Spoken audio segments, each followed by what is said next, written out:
நம்ம செடியை வைக்கிறது வந்து இப்போ ஒரு குழந்தை பிறக்குது அப்படின்னா நம்ம அந்த குழந்தைய வளர்த்துறதுல தான் நினைப்பா இருப்போம். இந்த குழந்தை வளர்ந்து நாளைக்கு லட்சக்கணக்கில் நமக்கு வேலைக்கு போய் சம்பாரிச்சு கொடுக்கும்னு நினைப்புல நம்ம அதுக்கு வேலை செய்ய போறது இல்லை.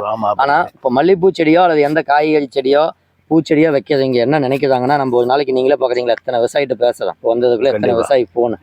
அவங்க என்ன நினைக்கிறாங்கன்னா, வச்ச உடனே நான் 10 நாள் ஆயிடுச்சு 5 நாள் ஆயிடுச்சு, எவ்வளோ நாள் ஆகும் பூக்கு வர, எவ்வளோ பூக்கு, எத்தனை நாள் வேணும் பறிக்கிறதுக்கு, சில கொடுக்கும்போது அந்த ட்ரிப்பிள் அடைப்பவே இது எடுத்துது. ரெகுலராக கொடுக்கும்போது இதுதான் வருங்க. இதில் மீன மீளம் தயாரிக்கும் போது 7 நாளையில் உங்களுக்கு அந்த மீன மீளம் வந்து தயாராகிடுது. இதுக்கு முன்னாடி 40 நாள் ஆகும் சர்க்கரை சரி போடணும். இது வந்து ஒரே வாரம் 4ல் 1 பங்கு நாட்டு சர்க்கரை கொடுத்தோம்னா போதும். மீனைவே அப்படியே சுத்தமாக 40 வந்துங்க. அண்ணா வணக்கங்கண்ணா. பார்த்தீங்கன்னா என்னோடய பேர் லோகநாதன். நான் நாமக்கல் மாவட்டம் பரமத்தி வேலூர் தாலுக்கா கபிலர் மலைக்கு பக்கத்தில் ஒரு சின்ன கிராமம் சிறுகிணத்துப்பாளையம்ட்டு. இங்கே தான் ஒரு 8 வருஷத்துக்கு மேலே இயற்கை விவசாயம் செஞ்சுக்கிட்டு இருக்கோம். இப்போ நம்ம இயற்கை விவசாய பதிவு தான் லோகு இயற்கை விவசாயம் அப்படிங்கிற யூடியூப் சேனலில் போட்டிருக்கோம். இப்போ நீங்கள் அதை பார்த்துட்டு தான் வந்திருக்கிறீங்க. என்னுடைய செல் நம்பர் வந்து 97 87 155 461. இப்போ உங்களை நீங்கள் அறிமுகப்படுத்திக்கிங்க. ஐயா வணக்கம் ஐயா. நான் வந்து விழுப்புரம் மாவட்டம் வானூர் வட்டம் பொம்பூர் கிராமம். நான் வந்து இயற்கை விவசாயம் 2019 2021 வரைக்கும் பண்ணேன். அதுக்கப்புறம் என்னால் கண்ட்ரோல் பண்ண முடியலை. அது முடியாமல் விட்டுட்டேன். திரும்ப வந்து கெமிக்கலில் வந்து மாறும்போது எனக்கு வந்து சரியான, நான் மல்லி செடி தான் ஒரு 1.5 ஏக்கர் பண்ணியிருந்தேன். அது சரியான பண்ண முடியாததுனால ஒரு 6 ஏக்கர் ஓட்டிட்டேன். இப்போ கெமிக்கலில் பண்ணும்போது எனக்கு சரியாக பூ வர்றதில்லை. அப்புறம் உங்களுடைய யூடியூப் சேனலில் பார்க்கும்போது மல்லி செடி நல்லா இருந்தது. இயற்கையில் வந்து செடி பார்க்கும்போது நல்லா இருந்தது. அதை பார்த்துட்டு உங்களுக்கு கால் பண்ணி கேட்டு நான் இப்போ உங்கள்கிட்ட பயிற்சிக்காக நான் வந்திருக்கேங்க. சரி. நான் இப்போ எவ்வளோ பூ பறிச்சுட்டு இருக்கிறீங்க? செடி அந்த பெரிய வச்சு எத்தனை வருஷம் ஆகுது? எனக்கு நம்ம செடி மாதிரி இருக்குமா? செடி வந்து நான் வந்து 3 வருஷம் அதுக்கு செடி வச்சு. செடி ஆனால் இந்த அளவு இருக்குது. செடி வந்து இவ்வளோ தெளிவாக இல்லைங்க. செடி தெளிவாக இல்லை. வந்து ஒரு மாதிரி இலைக்கருகள், மஞ்சள் நோய், வந்து காம்பு சுருக்கம் எதுவுமே கண்ட்ரோல் பண்ண முடியல. நிறைய கெமிக்கல் அடித்து பார்த்துட்டு என்னால் முடியாமல் உங்கள் சேனலை பார்த்துட்டு நான் இப்போ உங்ககிட்ட வந்திருக்கேன். கெமிக்கல் அடிச்சிங்கன்னா என்ன செலவாகும்? செலவாகுன்னா நான் ஒரு தடவை மருந்து அடிக்கினாக்கா எனக்கு ஒரு 2500 3000 ரூபாய்க்கு வரைக்கும் ஆகுங்க. அது ஒவ்வொரு டைமும் ஒரு மாதத்தில் வந்து எனக்கு ஒரு 6 டைம் இல்லை 7 டைம் அடிப்பேங்க. அடிக்கும்போது எனக்கு வந்து செலவு கண்ட்ரோல் பண்ண முடியல. அதிகமாக ரொம்ப செலவாகுது. அந்த வர வருமானத்துக்கும் அந்த செலவுக்கும் சரியாக போகுது. அது இல்லாமல் களை இருக்குது, மறுபடியும் உரம் அடி உரம் இருக்குது. இந்த அடிக்கிற மருந்து இல்லாமல் இவ்வளோ செலவாகுதுங்க. அதனால் பண்ண முடியாமல் சரி நம்ம மறுபடியும் இயற்கைக்கு வரணும், மறுபடியும் இயற்கையில் மல்லி கொண்டு வரணும் அப்படின்ற மாதிரி உங்ககிட்ட நான் வந்திருக்கேன். இப்போ உங்கள் செடிக்கு நம்ம செடிக்கு என்ன வித்தியாசம்? இது வந்து நம்ம செடிக்கும் இதுக்கும் சம்மந்தமே இல்லாமல் இருக்குது. என்னுடைய செடி இவ்வளோ தெளிவு இருக்காது, இவ்வளோ ஷைனிங்கு பூவும் இவ்வளோ எடுப்பு இருக்காதுங்க. அவ்வளோ பூ அந்த செடி வந்து ஒரு மாதிரி முரடு பாஞ்ச மாதிரி இருக்கும். செடியில் வந்து நிறைய இலைப்புள்ளி ஒரு மாதிரி செடியே தெரியும். அது வந்து தெளிவாக இல்லை எனக்கு. இங்கே வந்து உங்கள் செடியை பார்க்கறதுக்கு எனக்கு சம்மந்தம் இல்லாமல் இருக்குது. அதுதான். ஆனால் அதாவது என்னன்னு பார்த்தீங்கன்னா, இதில் நம்ம ஒரே விஷயம் தெரிஞ்சுக்க வேண்டியது, நமக்கு தேவை ஒரு பயிர் பண்ணுறோன்னா அதில் லாபம் எடுக்கணும். அந்த லாபம் எடுக்கணும்னு நம்ம விவசாயிகள் என்ன பண்ணுறாங்கன்னா, அந்த ஸ்ப்ரேவை நம்பியே நம்ம பூ கொண்டு வந்துடலாம், ஃபுல்லாக பொறிச்சிடலாம், சீக்கிரம் வருமானம் எடுத்துடலாம்னு நினைக்கிறாங்க.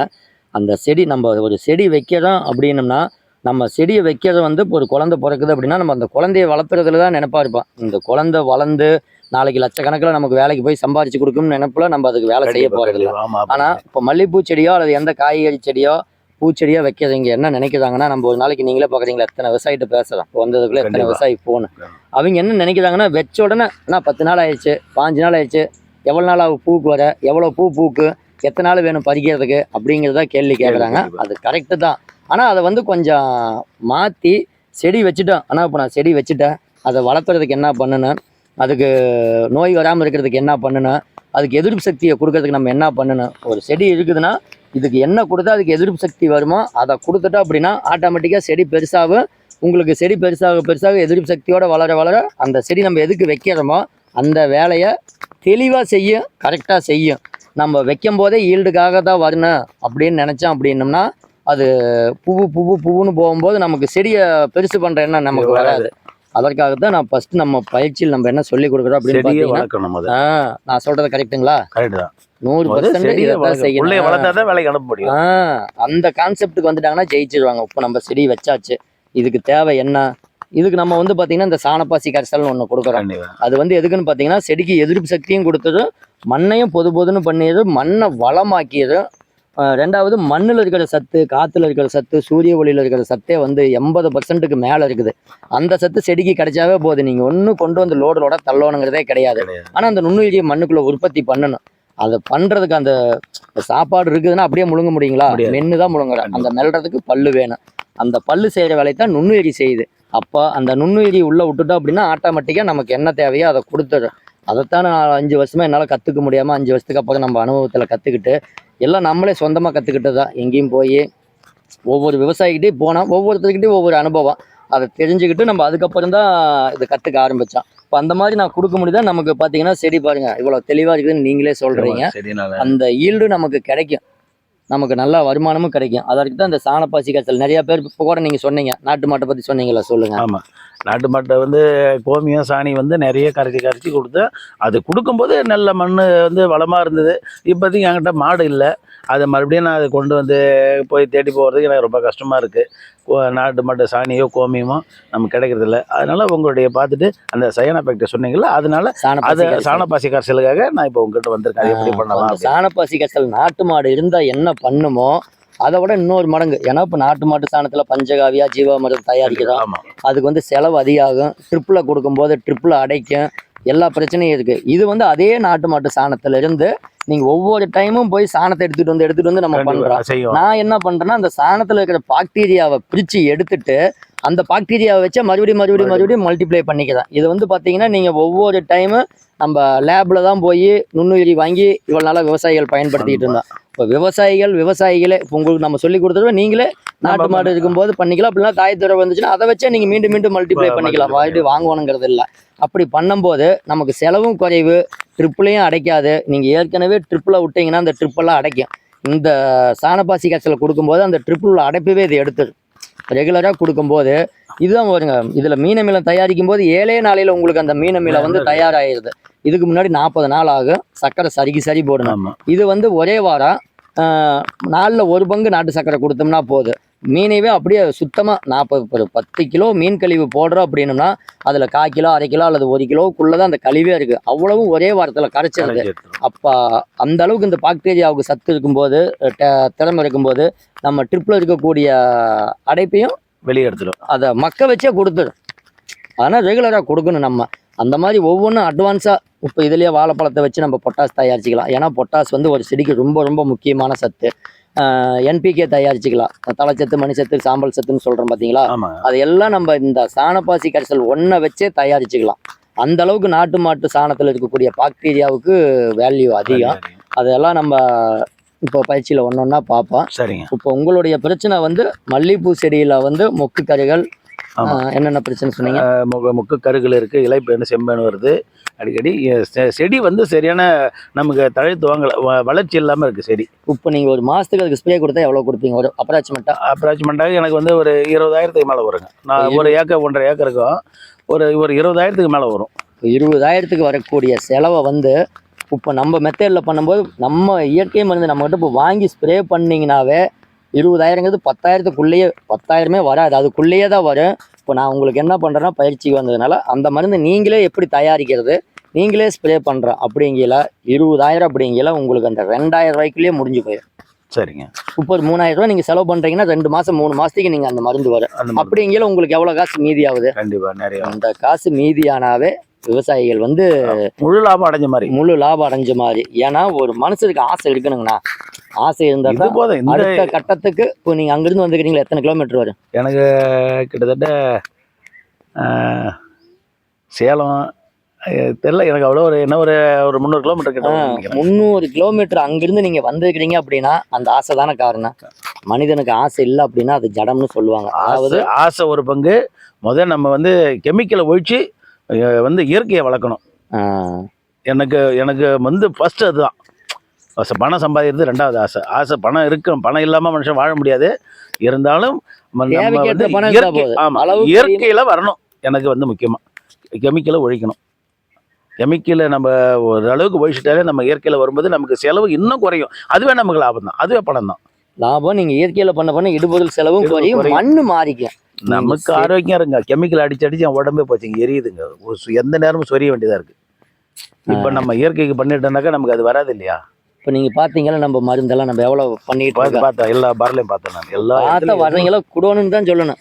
அது ஏன்னா எல்லாம் அப்படி எவ்வளோ இல்லைன்னா நம்ம ஜெயிக்க முடியாதுங்கண்ணா. அதுக்கெல்லாம் நம்ம முதலீடு பார்த்தீங்கன்னா இவ்வளோ பேரில் நம்ம வச்சுக்கிறோம்ல, கிட்டத்தட்ட நான் வச்சுக்கிறதெல்லாம் 50,000 ரூபாய்க்கு மேலேயே வரும். ஆனால் ஒரே டைமில் வாங்கலாம். லாபம் வர வர வர வர ஒன்னொன்னா எக்ஸ்ட்ரா சாதாரணமாக செய்யலாங்க. 5 வருஷமா அதில் லாபமே இல்லை அசலாக இருந்தாலும் அதை விடாமுயற்சியாக செஞ்சதுனால தான் இன்னைக்கு வெற்றி அடைய முடிஞ்சது.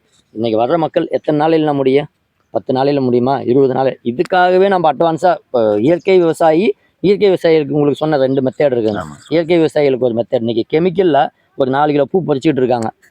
ஒரு ஏக்கருக்கு ஒரு 4 கிலோ பறிக்கிறாங்கன்னு வச்சுக்கோங்க. நம்ம கிட்ட வந்தாங்கன்னா அதில் செலவும் குறையணும். அந்த 4 கிலோ வந்து 5 கிலோ ஆகணும், 6 கிலோ ஆகணும். ஒரு வாரம் 10 நாளையிலேயே அந்த பூவை பொறுக்கி வைக்கணும். அப்படிங்கிற அதுக்கு நம்ம எவ்வளோ கஷ்டப்பட்டு அந்த ஐடியாவெல்லாம் கண்டுபிடிச்சி வச்சுருப்போம். அதெல்லாம் வந்து விவசாயிகளுக்கு அந்த மெத்தேட் இருக்குது. நீங்கள் எடுத்தோன்னே கெமிக்கல் விவசாயி வந்தாலும் இப்போ இயற்கைக்கு வந்தால் இது ஏன் நான் சொல்கிறேன் அப்படின்னா, இன்றைக்கி இயற்கைக்கு விவசாயத்துக்கு போனோம்னா ஒரு 5-6 மாதத்துக்கு அதில் ஒன்றும் இருக்காது. மண் மாறுற வரைக்கும் நம்மளால் ரிசல்ட் எடுக்க முடியாதுன்னு நிறையா பேர் ஃபோன் பண்ணி சொல்கிறாங்க. அதெல்லாம் 100க்கு 100% மற்றவங்களுக்கு வேணால் உண்மையாக இருக்கலாம். நமக்கு 100க்கு 100% அதெல்லாம் ஒன்றுமே கிடையாது. இப்போ நீங்கள் கெமிக்கல் அடிக்கல என்ன ரிசல்ட் எடுக்கிறீங்களோ அதோட ரிசல்ட்டே எடுக்க முடியும். உங்களால் செலவும் குறையாவும் பண்ண முடியும். கெமிக்கல் நான் என்ன மாசத்துல 15 நாள் தான் எடுப்பேன் பூவு. மற்ற 15 நாள் அப்படியே கொஞ்சம் கொஞ்சமாக குறைஞ்சிக்கிட்டே வந்துடும். இப்போ நான் இயற்கையில் பண்ணும்போது எனக்கு அப்படியே ஒரு அதிகபட்சமாக வரட்டாலும் ஒரு 30 கிலோ வருதுன்னா அது கண்டினியூவாக வந்துன்னே இருந்தது. ஒரு 10 கிலோ அளவு குறையாம வரும். இப்போ வந்து அப்படி கிடையாது. இன்னைக்கு 1 கிலோ அளவுக்கு 2 கிலோ அளவுக்கு வந்துடுது. நான் நீங்கள் கெமிக்கலில் பண்ணும்போது மாதம் 100 கிலோ பொறிக்கிறீங்கன்னா அதை வந்து ஒரு 10 நாளைக்குள்ளேயே பொறிச்சிடுவீங்க. ஆமாம், 10 நாள் வராது. நம்ம இயற்கையில் பண்ணல 150 கிலோ பொறிப்போம். 50 கிலோ எச்சா தான் பொறிப்பான். அந்த 30 கிலோ அப்படிங்கிறது 20 கிலோ இருக்குது ஹையஸ்ட்டு. ஆனால் நிரந்தரமாக இருக்குது. 10 கிலோ 5 கிலோ குறையாது. இப்போ நம்மளதுல நீங்கள் பார்த்துருப்பீங்க, சின்ன சைஸ்லேருந்து பூ பொறிக்கிற சைஸ் வரைக்கும் அரும்பு இருக்குது. ஆமாம், எல்லா சைஸும் கண்டினியூவாக இருக்குது. அப்படியே இதை காட்டுப்பாங்க பாரு. இப்போ இங்கே இருக்கிற பூவெல்லாம் பொறிச்சாச்சு. இதெல்லாம் இப்போ பொறிச்சாச்சு. இது வந்து நாளைக்கு நாளானிக்கு பொறிக்க போகிறேன். இது வந்து பார்த்தீங்கன்னா அதுக்கு அடுத்த வாரம் அப்படி ரொட்டினா இப்போ நம்ம இதை பொறிச்சு முடிக்கங்காட்டி இதில் அரும்பு எடுத்துது. ஆமாம், அப்படிங்கல நமக்கு உங்களுக்கு ரொட்டினா வந்து நமக்கு பூ இருந்துக்கிட்டே இருக்கு. அப்படிங்கல நமக்கு வந்து ரொட்டேஷனுக்கு கைக்கு காசு வந்துக்கிட்டே இருக்குது. நம்ம இப்போ வாரானா காசு வந்து ஞாயிற்றுக்கிழமை நம்ம வாங்கிட்டு இருக்கிறோம். ஒரு 10 ரூபா அப்படின்னா அது ஞாயிற்றுக்கிழமைனா வருங்கிற ஒரு நம்பிக்கையோடு இருக்கலாம். எச்சு போனாலும் போகுமா தவிர 50 சென்ட்டுக்கு அதுக்கு கீழே குறையாது. ஆனால் இந்த அளவுக்கு அதை தெளிவாக பண்ணினா தான் நம்ம அந்த ரிசல்ட் எடுக்க முடியும். பரவாயில்ல, அது பரவாயில்லைங்க. கெமிக்கலில் நம்ம பணத்தை கொடுத்து பண்ணுறதுக்கு இதை பண்ணுறதுக்கு எவ்வளோ தேவை. உங்கள் செடி பார்க்கும்போதெல்லாம் எனக்கு எவ்வளோ ஆசையாக இருக்குது. இதை பார்க்கலாம், இந்த மாதிரி பண்ணணும் அப்படின்ற ஒரு நான் யூடியூப்பில் பார்த்துட்டு அதுக்காக வந்ததே. நான் உங்கள் சேனலில் பார்த்துட்டு அதில் பார்க்கறத விட நேரில் பார்க்கும்போது எனக்கு ரொம்ப சந்தோஷமாக இருக்குது. அதில் வந்து நம்ம இதை மாதிரி பண்ணணும். ரொம்ப ஆர்வம் இங்கே வந்த பிறகு ரொம்ப ஆர்வமாகி போச்சு. நம்ம இதையும் பண்ணக்கூடாது, நம்ம அவர்கிட்ட போய் பண்ணலான்றதும் உங்களுக்கு. ரெண்டாவது கலை கட்டுப்பாடு வேணும். செடிக்கு தண்ணி விடுறோம் அப்படின்னா ஏன் விடுறான், எதுக்கு விடுறான், எப்படி விடுறோன்னு நம்ம யோசிக்கணும். நான்லாம் முன்னே செடிக்கிட்ட வட்டம் கட்டி தான் விட்டேன். இப்போ இந்த டியூப்புக்கு செடிக்கு சம்மந்தம் இருக்குங்களா? இல்லை, கிடையாது. காரணம் என்னன்னு பார்த்தீங்கன்னா, அந்த செடியோடைய வேர் வந்து தண்ணி எங்கே இருக்குதோ தண்ணியை தேடி போகணும். அப்படி போகும்போது தான் எங்கெங்கே போகிற வழியில் சத்து இருக்குதோ அந்த சத்தை போல எடுக்கும். நீங்கள் வட்டம் கட்டி விட்டுட்டீங்க அப்படின்னா ஒருத்தனை உட்கார வச்சு கையை கட்டி நம்ம சோறு ஊட்டி விடுற மாதிரி தான். எவ்வளோ நாளைக்கு ஊட்டி விட முடியும்? அது கொஞ்ச நாள் தான். நம்ம அது குழந்தை பிறந்ததுலேருந்து பெருசாக வரைக்கும் அதுவே செய்ய முடியுமா? ஏஜுக்கான வேலைக்கு போயிடணும். அதே மாதிரி இந்த டைம் ஆயிடுச்சுன்னா அது பூ எடுக்கணும்னா தண்ணியை தேடி போகணும். அது சத்தை எடுக்கணும், அதை செடிக்கு கொடுக்கணும், அந்த செடி வந்து பூ எடுக்கணும். அந்த மாதிரி கொண்டு வரணும். அதுக்காகத்தான் நம்ம மெயினாக பயிற்சியே கொடுக்குறோம். உங்களுக்கு பார்த்த வரைக்கும் எல்லாம் திருப்தி தானே? ரொம்ப சந்தோஷமா இருக்கு. சரி, ரைட் வாங்க. எந்த குறையும் இல்லை.